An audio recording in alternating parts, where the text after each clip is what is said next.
Michelle, can you tell me a little bit about Let's Eat and why you started this initiative? Absolutely. So I tell everyone, and as I mentioned even earlier in our evening, that it was somewhat prompted by the idea of bringing strangers together around a table and creating a spark, creating a conversation, something that I saw very actively happening in a writer's home in Paris. He had a garden that spilled over out of his backyard, and it was like 50 of us. We paid 40 euros. We were all speaking different languages. It was the most amazing thing ever. But I also have always realized, again, food connects to everything, and that my opportunity was to not just create another dinner party, but one that helped connect the farmer to the foodie, or someone who just enjoys a really good meal. I think sometimes we categorize ourselves differently, back to the chef, and having that transparency and breaking down some of the silos by both the actual ambience, the actual, like, you just flow straight through. You see the kitchen in progress, you see the dining room over here, you've got people like gathering in all different places enjoying, but that it's also an element of surprise. You don't always actually know exactly what the event's going to look and feel like. You have a little bit of an idea with the theme, but I like to call it edible education, in the sense that we're educating ourselves about where our sources come from, how to recreate the things that you see in an event back in your home, and then full circle back to the farming community and giving them homage, as it were, for the hard work that they're doing for us in San Francisco. That we're very lucky it's not that far away, but the farming community to the table, back to our kitchen, back to the farming community, and bringing it all together. How do you feel about, nowadays food being sourced locally? And when you're looking for the freshest ingredients that are seasonal, where do you go? How do you find these partners to partner with, to know that, hey, I want to partner with you to kind of be a part of this experience? Absolutely. So I think that, tonight we've got Buy Right, and they literally have part of their slogan, if you want to call it, that they're a family business. And I would say, for me, choosing who I work with, there is a strong element of family. Like, we're in this together, we're creating life and sustenance together.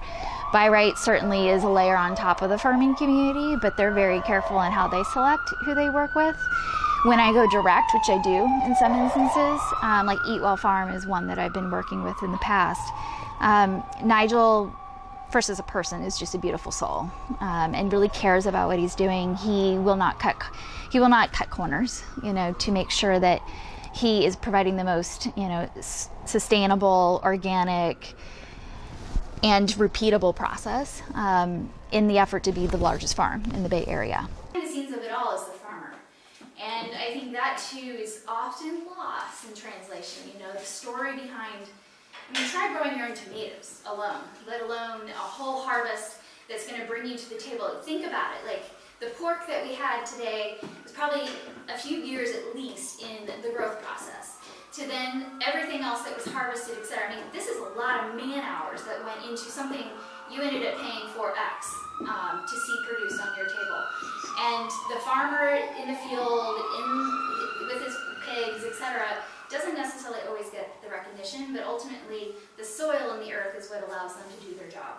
One, I'm always looking for a fresh variation on spring, but I've been wanting to do southern ever since I got back into doing this, because I have a little bit of a southern side of me. I was born in South Carolina, and then I grew up Midwest, Oklahoma, and then Wichita, Kansas after that. And while you can't call it the deep South, you definitely are influenced quite a bit by that. My dad is actually from Florida, so I go home frequently, and there's a lot of very southern food going on. And I think it, over my childhood, took a while to kind of really get my roots around it, literally.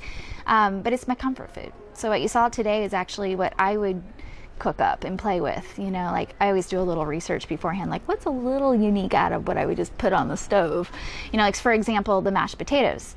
Mashed potatoes is something me and my son love. My mom is the connoisseur of mashed potatoes, although she never puts garlic in them, and I did not do that either tonight. But I did add the sherry vinegar, because that adds the little kick to it. And it also loosens up the mashed potatoes a little bit, but I also like to choose things, you also saw with the mashed potatoes and a few other things, where you have very fresh, not cooked, like the peas were kept fresh just as they were, shelled and dropped into the potatoes. So then you get something that's very, very traditional mixed with something very fresh and seasonally forward, you know, like the choice of the peas. But for me, it is all about ultimately the comfort food, the go-tos. And when someone's having this type of meal or different courses, what are 3 adjectives that you would like for them to feel, or not emotions, that you would like them to feel when they're eating this food? Warm, but light.